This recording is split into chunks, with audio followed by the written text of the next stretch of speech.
Hello दोस्तों, welcome back to my new video. तो चलिए फिर कुछ स्टॉक्स और उनके रिगार्डिंग अपडेट्स को कवर करते हैं। और हाँ, रनिंग मार्केट में ही इस वीडियो को मैं रिकॉर्ड कर रहा हूँ, तो इसलिए स्टॉक्स के क्लोजिंग प्राइसेस थोड़े से डिफर हो सकते हैं। अभी करंटली बाजार में एक इंटेंस सेलिंग प्रेशर का माहौल देखने को मिल रहा है। करंटली निफ्टी 148 पॉइंट डाउन है और इसी के साथ एक नेगेटिव प्राइस एक्शन भी यहाँ पे बनता दिखाई दे रहा है निफ्टी 50 के चार्ट में। वही सेम रीज़न है, इजराइल और हमास के बीच में जो टेंशन चल रहा है, यूएस के ट्रेजरी यील्ड्स इंक्रीज़ हो रहे हैं। इन्हीं सारे रीजंस के चलते पिछले कुछ दिनों से कंटिन्यूसली बाजार में एक सेलिंग ट्रेंड का माहौल देखने को मिल रहा है। अभी आप यहाँ पे देखोगे तो सिंपली बाजार नीचे गिर रहा है और इसीलिए ज़्यादातर स्टॉक्स हमें लाल निशान में ट्रेड करते दिखाई दे रहे हैं। अगर आपके पोर्टफोलियो में 10 में से 8 स्टॉक्स लाल निशान में ट्रेड कर रहे हैं तो कोई भी स्पेसिफिक न्यूज़ आपको नहीं मिलेगी। सिंपली वो सारे स्टॉक्स बाजार को फॉलो कर रहे हैं और बाजार ही हमारा ओवरऑल नीचे के डायरेक्शन में मूव कर रहा है।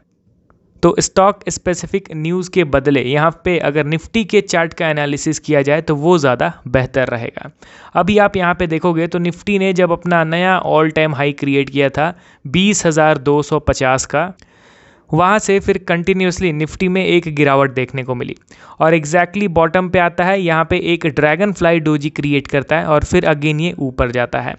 एज़ यूजुअल हम लोगों ने दो इंपॉर्टेंट रेजिस्टेंस लेवल को मार्क कर रखा था। ये एक रेजिस्टेंस लेवल है और ये दूसरा रेजिस्टेंस लेवल है। बेशक यहाँ से निफ्टी रिकवर करता है और इस रेजिस्टेंस के पास जाता है और एक डबल टॉप यानी एम पैटर्न बना के कंटिन्यूसली यहाँ पे नीचे गिर रहा है। इनफैक्ट आज का जो मार्केट है वो एक नेगेटिव प्राइस एक्शन बना रहा है। कैसे ये यहाँ पे नेगेटिव प्राइस एक्शन बन रहा है, तो आप यहाँ पे देखिए दोस्तों, निफ्टी यहाँ से स्टॉक निफ्टी ऊपर जाता है, फिर हल्का नीचे गिरता है, फिर हल्का रिकवर करता है, फिर ये नीचे आ रहा है। तो एक बड़ा सा लोअर हाई यहाँ पे क्रिएट हो रहा है। ठीक है, ये निफ्टी का फर्स्ट हाई था और इसके नीचे यहाँ पे एक लोअर हाई क्रिएट हो रहा है। तो अब चांसेस क्रिएट हो रहे हैं कि आने वाले दिनों में इसी तरीके से सेलिंग प्रेशर का जो माहौल है वो कंटिन्यू रह सकता है कुछ दिनों तक। इनफैक्ट आज के दिन mid cap and small cap stocks में थोड़ा ज़्यादा ही गिरावट देखने को मिल रहा है और निफ्टी मिड कैप का जो इंडेक्स है वो अपने 50 डे मूविंग एवरेज के भी नीचे आ चुका है। देखिए, मेनली 3 मूविंग एवरेजेस को हम लोग ट्रैक करते हैं as a long term investor. 50 day moving average, 100 day moving average और 200 डे मूविंग एवरेज। जब तक कोई इंडेक्स 50 डे मूविंग एवरेज के ऊपर चल रहा होता है तो वहाँ पे शॉर्ट टर्म मूवमेंट हमें पता चलता है कि अभी के लिए वो बुलिश है। तो अभी रिसेंटली देखा जाए तो 50 डे मूविंग एवरेज का जो लाइन है उसके नीचे निफ्टी मिड कैप इंडेक्स आ चुका है। तो बेशक यहाँ पे अगर आप अदर स्टॉक से कंपेयर करोगे तो मिड कैप्स थोड़े से वीक होते दिखाई दे रहे हैं एज पर टेक्निकल एनालिसिस। अब देखिए, बाजार फियर मोड में है और इसी तरीके से अगर बाजार गिरता है तो हमारे पोर्टफोलियो में होल्डिंग वाले स्टॉक्स भी नीचे गिरेंगे और वहाँ पे सिंपली बाइंग लेवल को आइडेंटिफाई करके वहाँ पे एवरेजिंग करना है हमें। तो इसी पर्टिकुलर लिस्ट में पहला स्टॉक है एफएल इंडिया लिमिटेड, जिसमें आज के दिन 2.6% का डाउनफॉल हमें देखने को मिल रहा है। अब क्या यहाँ पे कोई स्टॉक स्पेसिफिक न्यूज़ है जिसके चलते ये गिर रहा है? बिल्कुल नहीं। बाजार फियर मोड में है तो एफएल इंडिया भी तो बाजार का हिस्सा ही है, इसलिए यहाँ पे भी गिरावट हो रही है। यहाँ पे आपको ध्यान देना है कि अपने क्रिटिकल सपोर्ट लेवल पे स्टॉक आ चुका है। ये स्टॉक का मेजर सपोर्ट लेवल है। इसी पर्टिकुलर लेवल पे कई बार स्टॉक ने सपोर्ट लिया है और अगर इस सपोर्ट लेवल को ये ब्रेक डाउन कर देता है तो फिर एक अच्छा खासा करेक्शन एफएल इंडिया के स्टॉक में देखने को मिल सकता है, जो कि स्टॉक को 1000 रुपये के नीचे भी लेके आ सकता है। तो अगर आप एफएल इंडिया के स्टॉक में इंटरेस्टेड हो तो बेशक यहाँ पे थोड़ा कॉशियसली स्टॉक में वेट एंड वॉच करना है। ऐसा नहीं कि स्टॉक नीचे गिर रहा है तो सिंपली हम लोग एवरेजिंग कर लेंगे, ये तो कैचिंग फॉलिंग नाइफ वाला सिनेरियो क्रिएट हो जाएगा।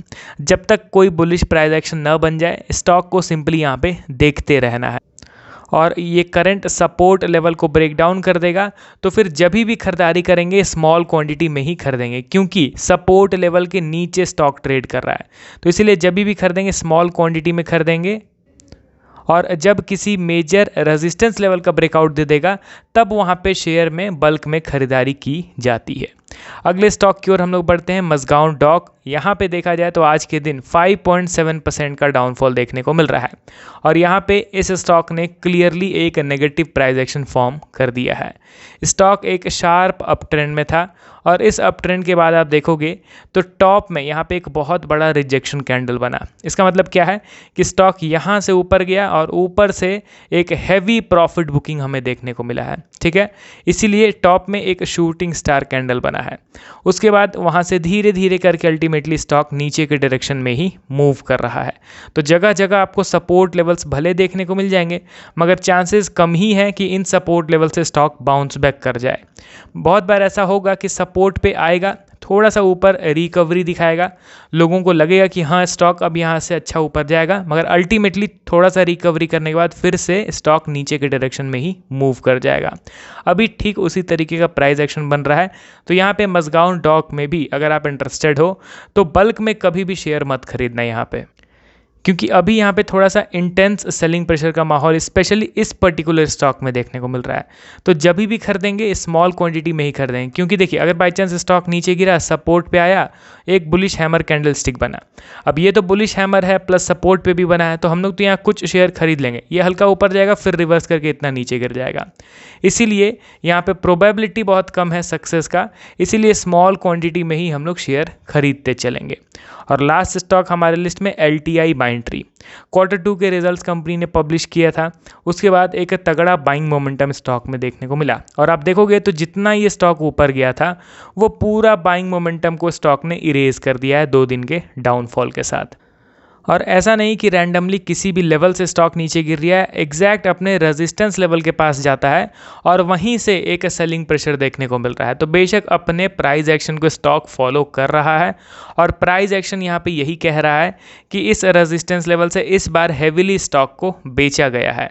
तो ये अब स्टॉक का मेजर सप्लाई जोन बन चुका है। तो यहाँ पे इस पर्टिकुलर स्टॉक का सपोर्ट लेवल मैं आपको बता देता हूँ, ये है मेजर सपोर्ट लेवल 5121। इस पर्टिकुलर लेवल पे आके समहाउ कोई बुलिश प्राइस एक्शन या फिर चार्ट पैटर्न फॉर्म करता है तो बेशक यहाँ पे इंटरेस्ट शो करेंगे, नहीं तो फिर यहाँ से स्टॉक में ज़्यादा चांसेस हैं कि ये नीचे गिरेगा, 4800 के लेवल पे भी आता हुआ दिखाई दे सकता है। तो अब देखते हैं कि इस नेगेटिव मार्केट में स्टॉक में करेक्शन होके वो मेजर सपोर्ट पे आता है या फिर नहीं। देखिए अभी करेंटली देखा जाए तो निफ्टी एक नेगेटिव प्राइस एक्शन फॉर्म कर रहा है, मगर आपको यहाँ पे ध्यान देना है कि इस पर्टिकुलर ड्रैगन फ्लाई डोजी के बाद ही निफ्टी में एक शार्प रिकवरी देखने को मिला था आफ्टर इंटेंस सेलिंग प्रेशर।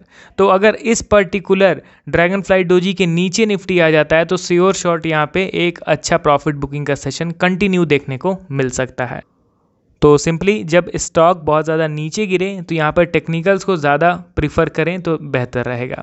तो चलिए फिर कुछ स्टॉक्स और उनके इंपॉर्टेंट लेवल्स को मैंने डिस्कस करा। अब और किन स्टॉक्स को डिस्कस किया जाए टेक्निकल एनालिसिस में कि कहाँ खरीदे कहाँ होल्ड करें, तो कमेंट करो उन स्टॉक्स के नाम। चलिए मिलता हूँ नेक्स्ट वीडियो में। Okay then bye bye.